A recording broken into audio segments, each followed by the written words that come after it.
25। ابھی جو غسل کا سنت طریقہ ہے آپ اسی حساب سے غسل کیجئے، ٹھیک ہے؟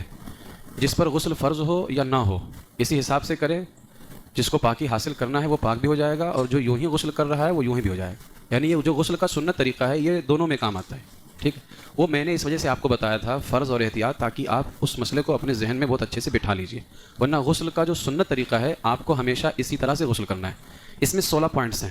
پہلا پوائنٹ غسل کی نیت کرنا ہے۔ سب سے پہلے نیت کیا ہے؟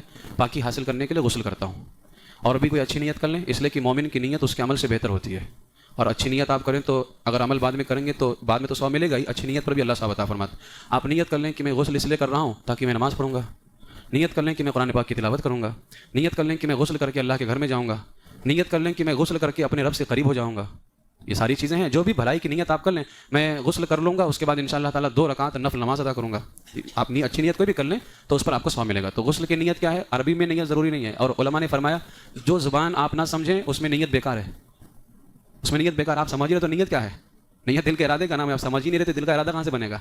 تو اس لیے آپ بس اپنے ہی زبان میں جو بھی آپ کی مدر ٹنگ ہے اسی کے اندر آپ کو نیت کرنی ہے، میں پاکی حاصل کرنے کے لیے غسل کرتا ہوں، ٹھیک ہے؟ تو پہلا پوائنٹ کیا ہے؟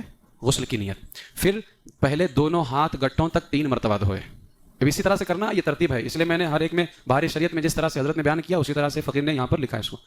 تو دوسرا پوائنٹ ہے پہلے دونوں ہاتھ گٹھوں تک، میں نے سب بتا دیا تھا، زیادہ اس میں صرف اشارہ کر دیتا ہوں، گٹھوں تک 3 مرتبہ دھوئے۔ نمبر 3، پھر استنجے کی جگہ دھوئے۔ استنجے کی جگہ کیا ہے؟ شرمگاہ، چاہے نجاست ہو یا نہ ہو، ناپاکی ہو یا نہ ہو، لیکن اس کو دھو لے۔ چوتھا پوائنٹ، پھر اس کے بعد جسم پر کہیں اور اگر نجاست ہو تو اس کو دور کرے، یعنی استنجے کی جگہ نجاست ہو یا نہ ہو تو اس کو دھوئے۔ اور چوتھا پوائنٹ کیا ہے؟ اس کے علاوہ اگر کہیں جسم پر کوئی نجاست ہو، جیسے ناپاک پانی جسم سے نکلا اور آپ کو ایسا لگ رہا ہے کہ میری جانگ پہ بھی لگ گیا تھا تو وہاں دھو لیجئے، ایسا لگ رہا ہے کہ میرے گھٹنے میں بھی لگ گیا تھا تو گھٹنے کو دھو لیجئے، سمجھے؟ تو جسم پہ جہاں کہیں نجاست ہو اس کو کیا کرے؟ دور کرے۔ نمبر 5، پھر نماز جیسا وضو کرے۔ نماز جیسا سب بتا دیا نا اس میں؟ اچھا، جب نماز جیسا وضو کرے گا تو غسل میں جو 2 فرض ہیں، کلی کرنا، ناک میں پانی ڈالنا، ہو جائے گا کہ نہیں ہو جائے گا اس میں؟ اس لیے غسل کا جو سنت طریقہ اسی حساب سے غسل کریں، سب عمل ہو جائے گا۔ پھر نماز جیسا وضو کرے مگر پاؤں نہ دھوئے۔ ہاں، اگر چوکی یا تختے یا پتھر وغیرہ پر غسل کرے تو پاؤں بھی دھو لے۔ اس کا مطلب کیا ہے؟ اصل میں پہلے کیا ہوتا تھا کہ پہلے جہاں غسل وغیرہ حمام بنے ہوتے تھے پانی جمع ہوتا تھا، تو پانی جو جمع ہوتا ہے وہ ہمارا استعمال کیا ہوا پانی ہے، اور وضو میں پاؤں استعمال کیے ہوئے پانی سے دھلا جائے گا یا صاف شفاف پانی جو استعمال نہ ہو اس سے دھلا جائے گا، ہے نا؟ تو اگر آپ وہیں پاؤں دھل لیں گے پھر اسی میں کھڑے رہیں گے تو فائدہ کیا ہوا؟